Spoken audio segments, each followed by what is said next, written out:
have to admit. I love you in that uniform. Do those nylons go all the way up, or are they like those thigh-high kind? I'm going to perform a procedure on you called milking the prostate. Oh, come on now. You don't have to get all scientific on me, baby. And we can just talk. Whoa. Oh! Ah! Oh! Oh! Oh!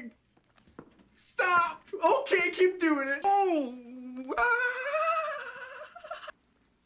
Oh my God.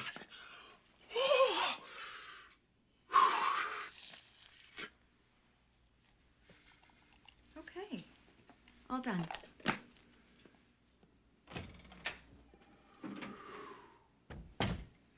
That was awesome.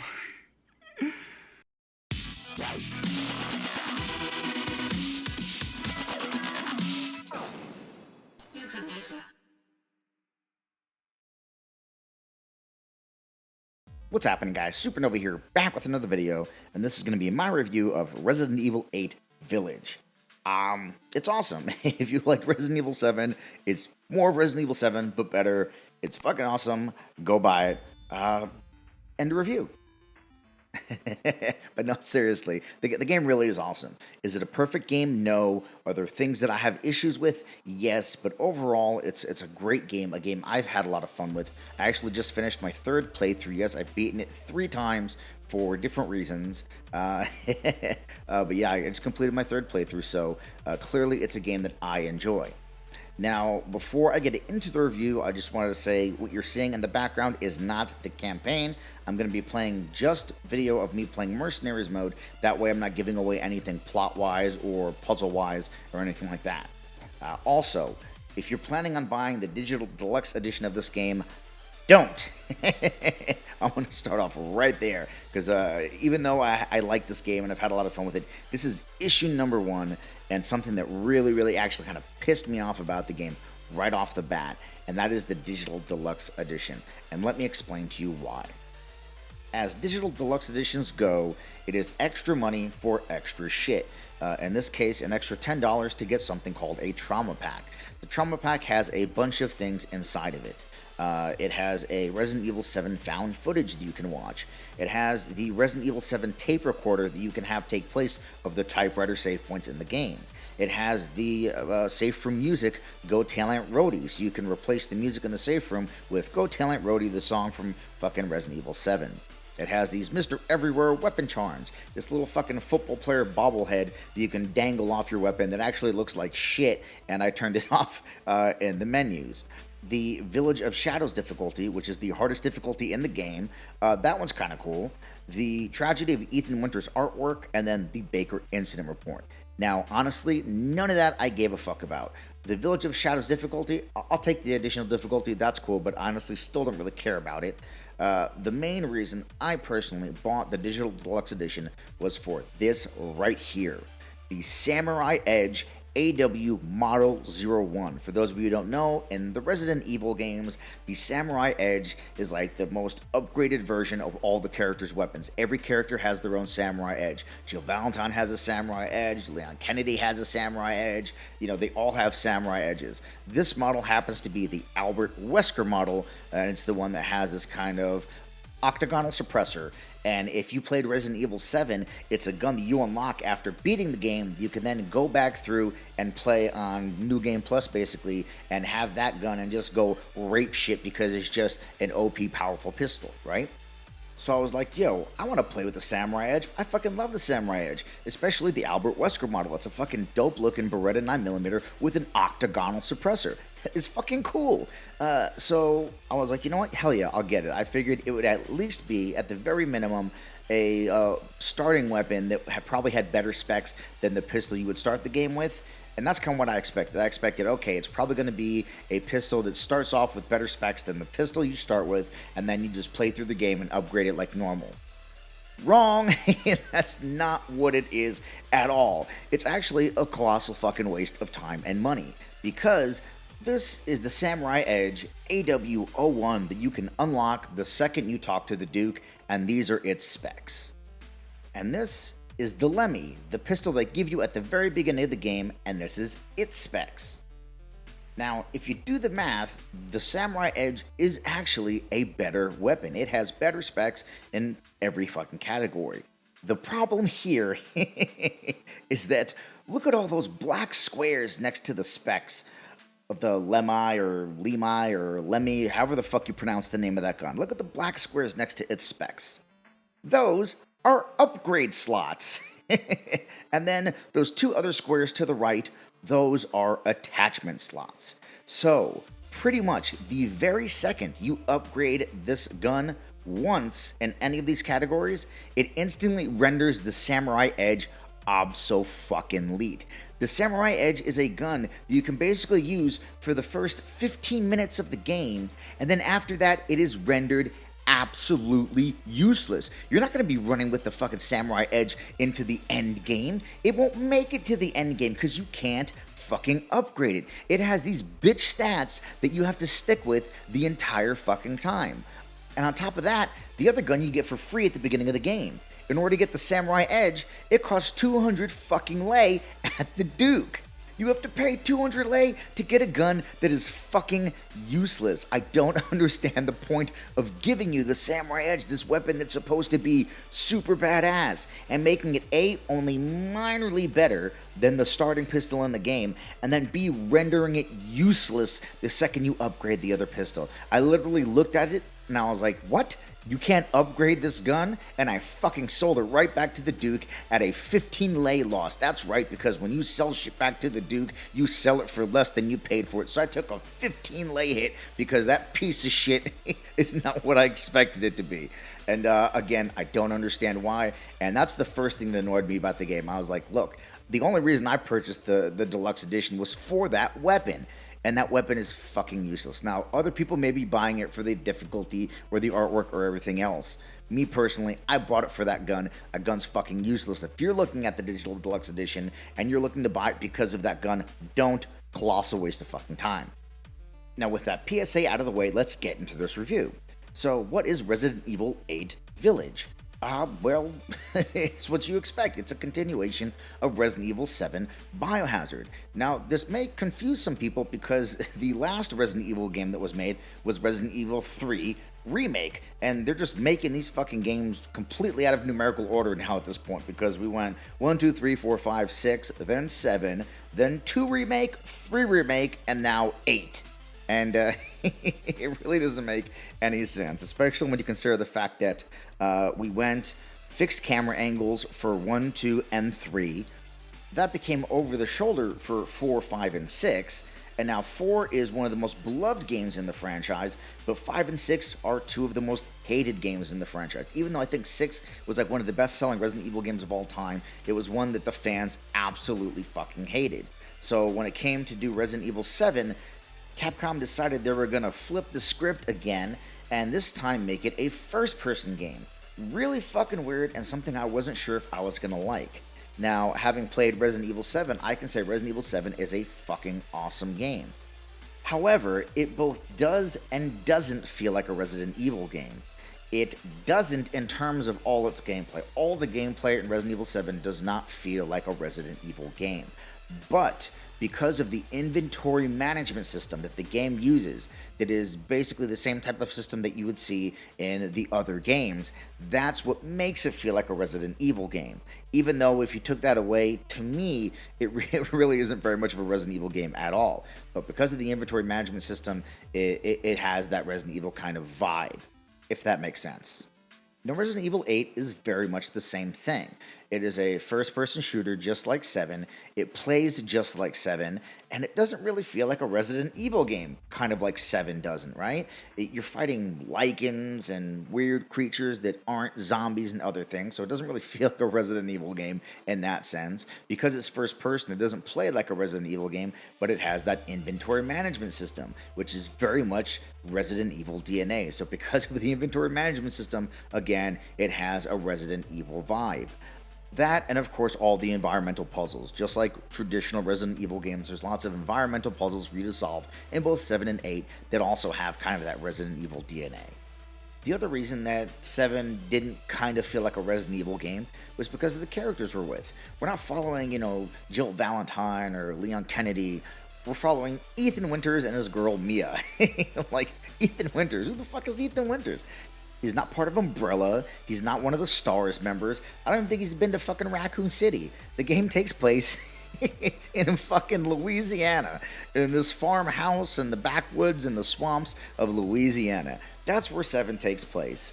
And like I said, it's weird. It doesn't feel like a Resident Evil game, but it has that inventory management system and the environmental puzzles, which make it feel like a Resident Evil game. It's weird, and I hope that makes sense in the way I'm explaining it. But so that's what 8 is. 8 is the continuation of the story of Ethan Winters and his girl Mia from Resident Evil 7. Does it make sense? No. In traditional Resident Evil fashion, the story makes no fucking sense. The link between 8 and 7 really, to me, doesn't make any sense. But we're told that Resident Evil 8 is going to be game 2 of a trilogy having to do with Ethan Winters and his family. So it is what it is. Nothing wrong with it. It's just because they're not mainline characters, like I said, it loses some of that feeling of being a Resident Evil game. But then at the same time has these pieces of DNA that make it feel like a Resident Evil game.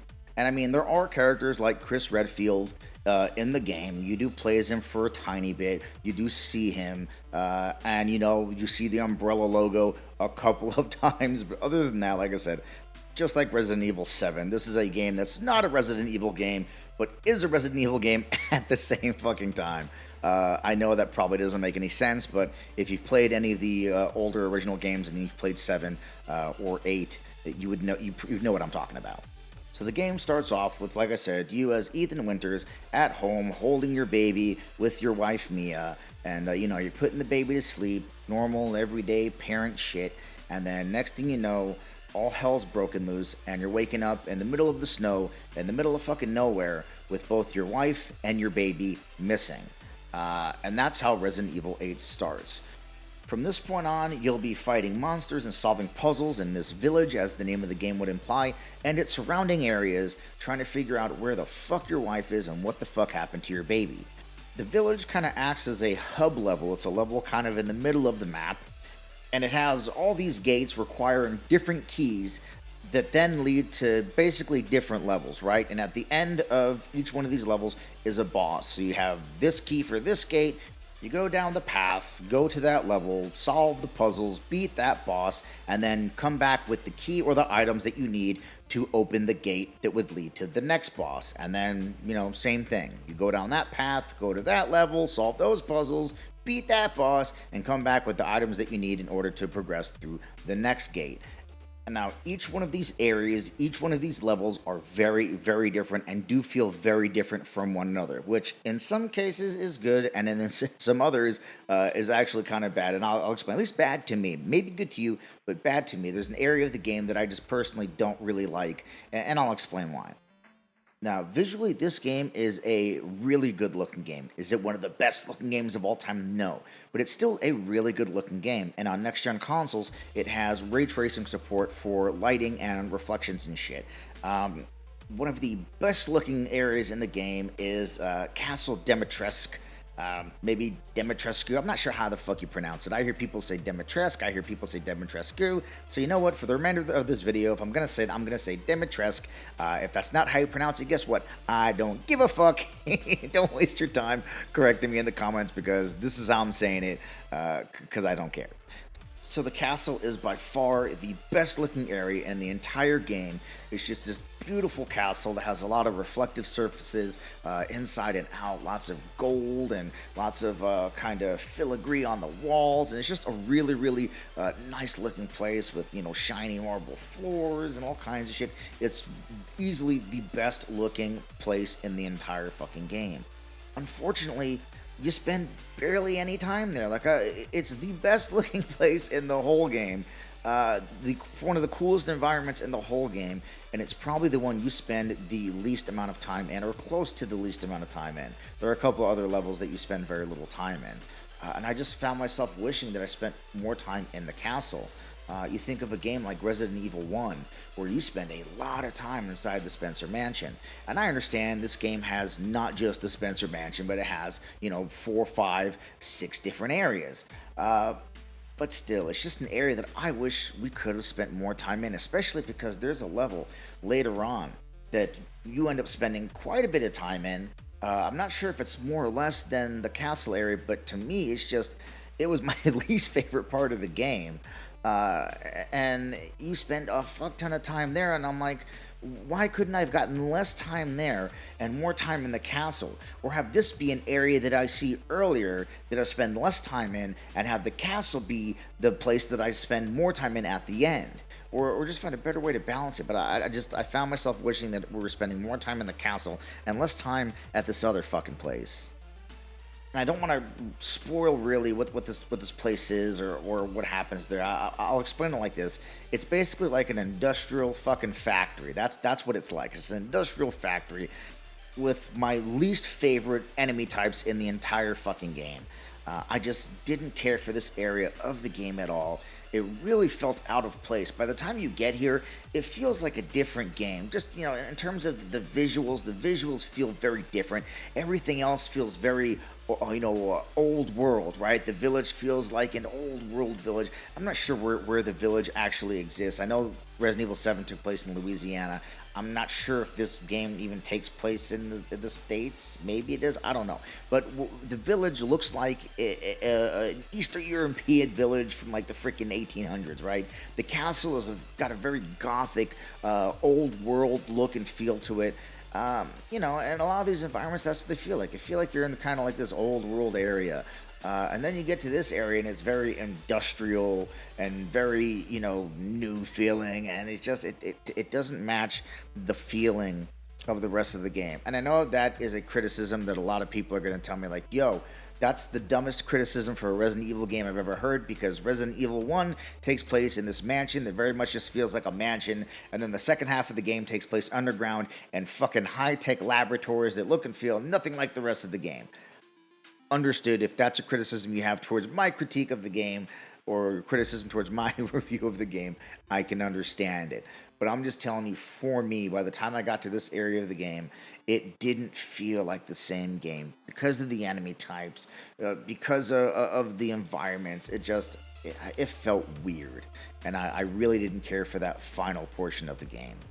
The good news is there is other things after that, so it's not the last thing you see. So your final portion of the game won't be of that fucking industrial warehouse. Now, the game isn't a very long game. My first playthrough, which was me absolutely not rushing, me absolutely not knowing where anything is, not knowing any of the puzzles, basically just working my way through the game as anybody normally would.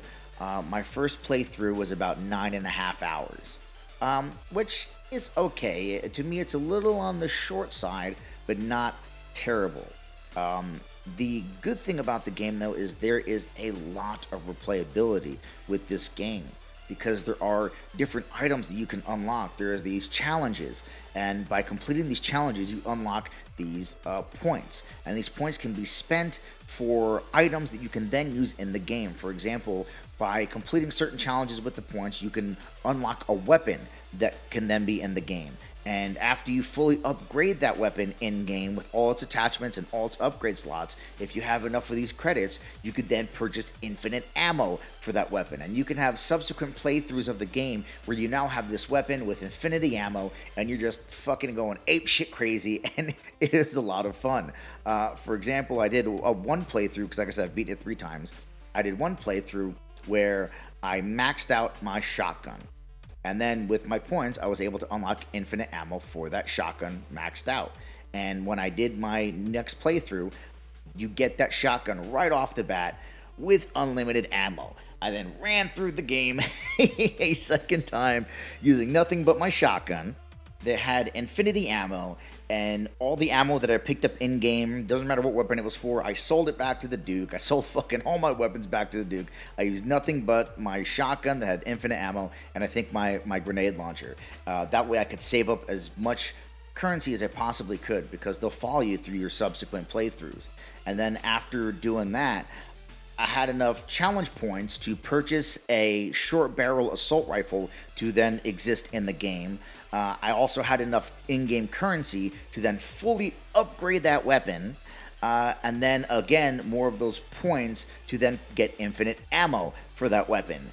So now, for all my subsequent playthroughs, I have both the shotgun that is completely maxed out with infinite ammo, and this assault rifle that's an absolute beast that's completely maxed out with infinite ammo. And even though I played the game on standard, and then one of the runs I did on easy, because I was going for a time run, I can now play on the hardest difficulty with my infinite ammo assault rifle and, just fucking do whatever I want. And it's just fun. There's lots of replayability in trying to unlock these different weapons and unlock infinite ammo for the weapons so you can then go through and just be an absolute badass, destroying everything. Playing on easy with that gun, I literally killed, I fucking shit you not, I killed one of the bosses in this game in less than 10 seconds. It's a mini boss that previously on standard took probably, 2-3 minutes, maybe 4 minutes running around doing shit. I beat him in less than 10 seconds, and no, that is not an exaggeration, and it was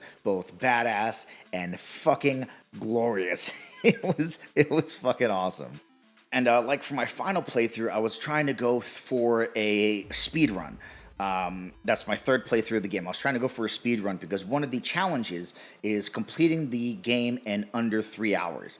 And at first, me and my buddy were like, dude, there's no fucking way you're beating this game in under 3 hours.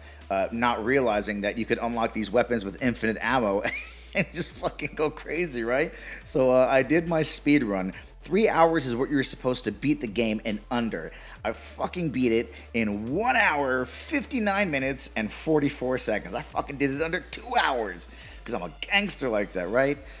But no, it was a lot of fun. And after I'm done with this video, I'm probably going to go in and start my fourth run, which is going to be on the hardest difficulty. So I can get the points for beating it on both hard and then the hardest difficulty. Because running through my other ones, I did the more mundane things like breaking 19 windows in the castle and, kill this enemy by doing this. And, some of the more mundane things I did on the easier runs. There's still a couple things that I can do. And then, getting X amount of kills with this weapon and that weapon. I also, in my speed run, did it without crafting any items and without using healing items. You have to use less than 4. I used one at the very, very beginning. But that's it. I used only one healing item through the entire run. And I didn't craft anything. I just ran and didn't pick shit up because I was in my speed run.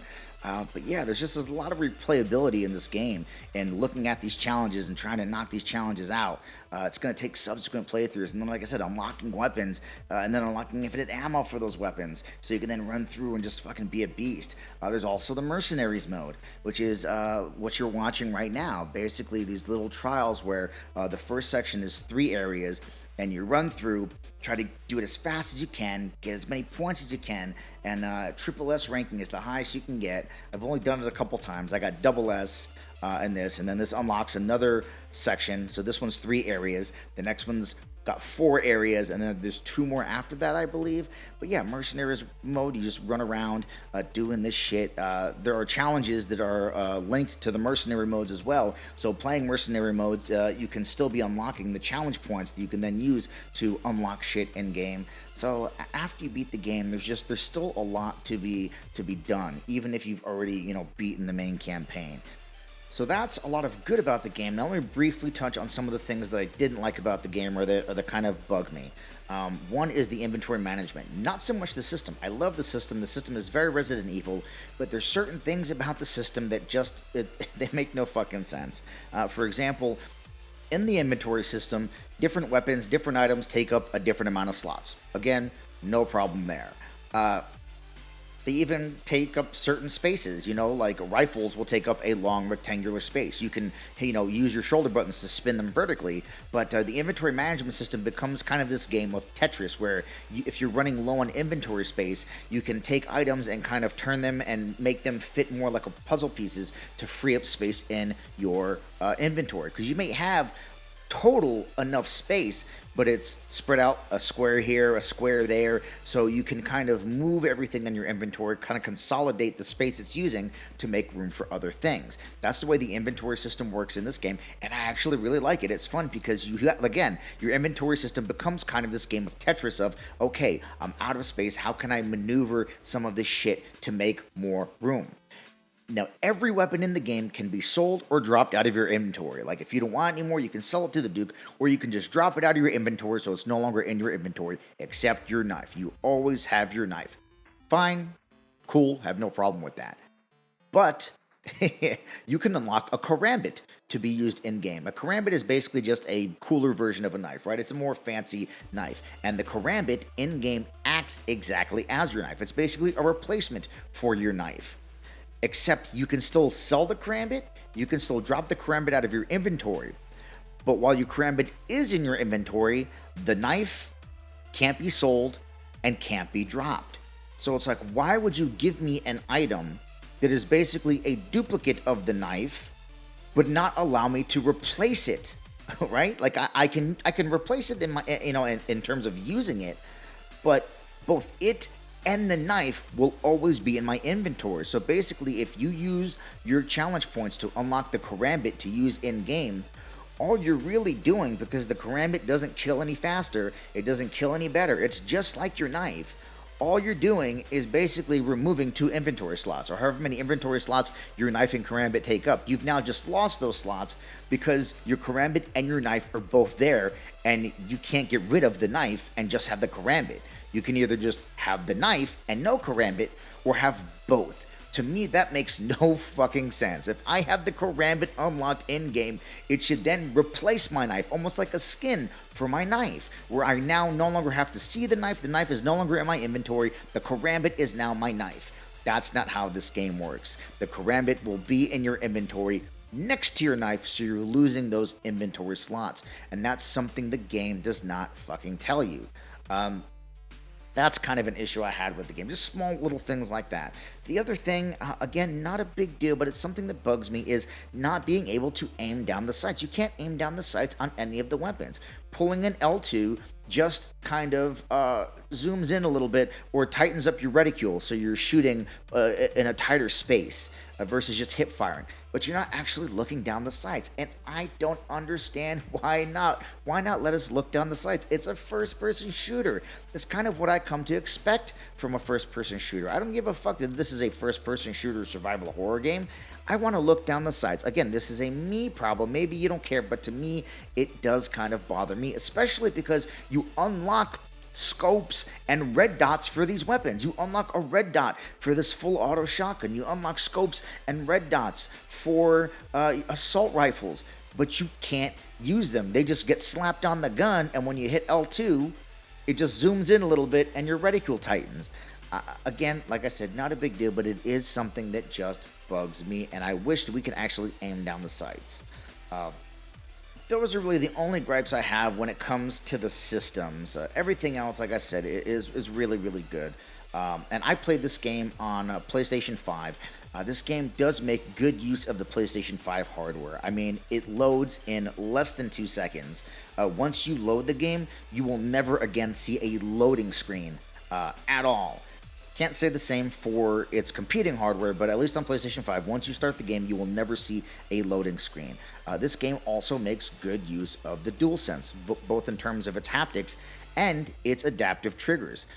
Bigger, heavier weapons have a heavier pull on L2, and then R2 very much has a take-up and breaking point like a real trigger for your pistols and shotguns. And then things like your full auto rifles, the adaptive trigger will bounce in your finger to simulate recoil, just like the newer Call of Duty games do with the DualSense. So it does make very good use of the PlayStation hardware if you are playing on a PlayStation, if you're one of the lucky individuals who has a PlayStation 5 to play on. So that's another positive of this game. It does really make good use of the hardware. The other cool thing about this game is this is very much an homage to Resident Evil 4. In the environments and the ways certain things look, it very much is reminiscent of Resident Evil 4. There is a boss that is basically a callback to Resident Evil 4. Even the Duke is very much the merchant from Resident Evil 4. He even makes a comment similar to what the merchant would say in Resident Evil 4. So instead of getting the Resident Evil 4 remake that I know some people wanted, instead we got Resident Evil 8, which is a melding of Resident Evil 7 and Resident Evil 4, which I think is probably the better idea. I don't know if Resident Evil 4 necessarily needed a remake. The game still holds up well. It's not my favorite Resident Evil, but it is many people's favorite. And like I said, it still holds up well graphically. Gameplay-wise, not so much, but graphically it does. So it really doesn't need a remake. So getting some of that Resident Evil 4 DNA and flavor injected into this game, I think, was the best decision. And works out. It worked out well. I think overall, like I said, the aesthetic for majority of the game, I really like, and does harken back to the way Resident Evil 4 looked and felt. So if you're a Resident Evil 4 fan, you'll probably definitely like Resident Evil 8, especially when comparing it to Resident Evil 7. Anyway, there's really not a whole lot more that I want to say about the game, because I want you to be able to experience the game and experience the shit on your own. You know, experience what the story is, experience the puzzles, experience the challenges. There's tons of shit for you to do in the game. Like I said, tons of collectibles for you to grab, tons of challenges for you to try to complete. And like I said, it's just there's a lot to do here. And for me, the game is definitely worth the price of admission, even at the higher price point. Like I paid the $10 extra for the digital deluxe edition, even though for the most part it was worthless, with the exception of the additional difficulty you get with the trauma pack. Even at the additional $10 at $70, this game is definitely worth it. At 60, 150% worth it. Like I said, there's a lot to see here. There's a lot to do between not just the game, but all of the challenges, the mercenaries mode. If you liked Resident Evil 7, or if you like first-person shooters or puzzles or, you know, exploration, like I said, there's just a lot here for you to get wrapped up in. Even if the story is on the kind of short side at, you know, between 9 and 12 hours, depending on how fast you are, there's still a lot to do. So I can't recommend Resident Evil 8 enough. I think it's a fucking fantastic game. I think between 8 and 7, 8 is by far the better game, just in terms of the environments and the enemies. Because, I mean, let's be real, the basically mold enemies in Resident Evil 7 were not my favorite. Even though lichens to me is kind of weird, I much prefer enemies like lichens, these little gargoyle bats, or whatever the fuck else is in this game, to the enemies in Resident Evil 7. Again, like 7, there are moments in this game that don't really feel like Resident Evil. It does kind of have this problem with the later levels that I don't care for. Like I said, that industrial warehouse in this game, I really don't care for that level. Very much like in Resident Evil 7, you had the entire area that took place kind of like on this big ship. I didn't care for any of that level in Resident Evil 7 either. They kind of have the same problem in that sense, but it is overall that problem. There's so much good here that you're not really going to feel those problems. At least not if you're like me. Will they annoy you? Yes. Will you be playing through this area like, yo, when will this area fucking end? I fucking hate this area. Right? But once you're through it, and then you're on to the next thing. And like I said, overall, fucking Resident Evil is an amazing game. It's awesome. I had a lot of fun with it. I'm probably going to be playing it here within the next hour or so again. It's a lot of fun, and like I said, I can't recommend it enough. It was a game that I was very, very excited for, because of how well I enjoyed 7, even though I wasn't sure I was going to. 7, it worked for me. Even though, like I said, I was apprehensive, it really worked. And 8, again, is more the same. I really liked it. I think if you were anything like me, or if you're a Resident Evil fan, I think you will also really, really like this game. And if you're one of those people that was on the fence, I'm here to tell you, listen, hop off the goddamn fence and pick this game up, because it is a lot of fun. Is it Game of the Year contender quality? Probably not. But it's still a really fun game. There's a lot here for your money, so it's got really, really good value. And like I said, it's just, for me, Resident Evil 8 is awesome. It is what I expected and a little bit more. Some of it let me down, but everything else was kind of what I was expecting. And like I said, for me, it is better than 7, and I really like 7. So, oh, and one more thing before I end this video that you should know that's very important that me and my friend didn't learn till afterwards that kind of fucked us. So I'm going to fill you in now, so hopefully it doesn't fuck you. Now, with most games, after you've beaten the game, when you want to go into a new game plus mode, usually you click on new game, and then you're already kind of in new game plus, or there's a second option that's new game plus. Not, not in Resident Evil 8. If you're looking to go into the new game plus, which is the only way that your shit's carrying over from the first playthrough. So if you unlocked weapons with infinite ammo, and you want to bring it on, into your next playthrough, if you want whatever currency you had left over to come into your next playthrough, if you want all your items to come into your next playthrough, the way you do it is not by clicking a new game. The way you do it is by clicking on load, and then there'll be at least a couple of different saves of your game, and one of them will say completed. You click on that, and then it will ask you what difficulty you want. And then when you click on the difficulty you want, that then starts a new game, taking all your shit with you. Counterintuitive, doesn't make sense, have no idea why they decided to do it like that, but that's how you basically get into the new game plus. So me and my buddy played through a completely new second playthrough of the game, thinking that that's how we were going to unlock our infinite ammo and shit for our weapons, not realizing that second playthrough had nothing to do with the first playthrough. It was just its own brand new playthrough, nothing carried over.